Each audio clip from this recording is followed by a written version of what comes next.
Hello, lovely people. Let's look at factorization of cubic expressions.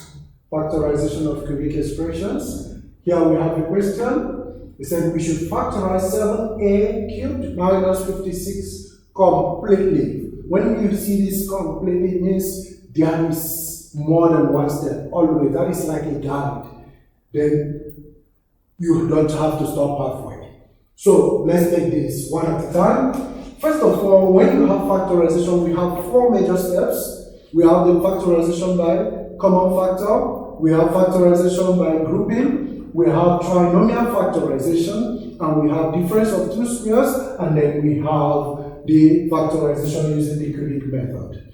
So always test for common factor before you approach the other ones. If there is no common factor, then start thinking of the conditions, and then you will know which one to follow. Now let's check between 7 and 56. Do we have a common factor? Yes. 7 is a common factor here. It will give us a cubed minus 7 into 56 will give us 8. Now, since it says completely, we need to check our brackets and make sure that there is no form of factorization that can work there. So let's check.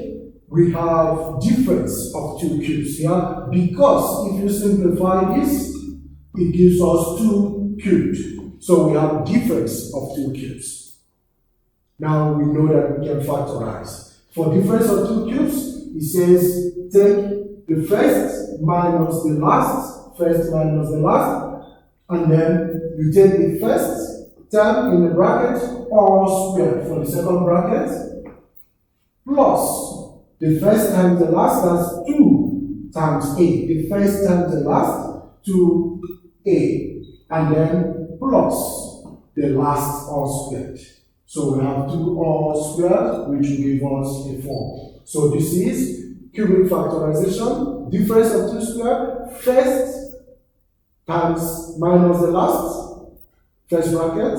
Remember, cubic is supposed to be a product of linear and quadratic, and that is what we have here. First minus the last, first all squared, first times last, plus first times last, because it's a minus, starts with a minus and we have plus plus, and then the last all squared. So this is now fully factorized.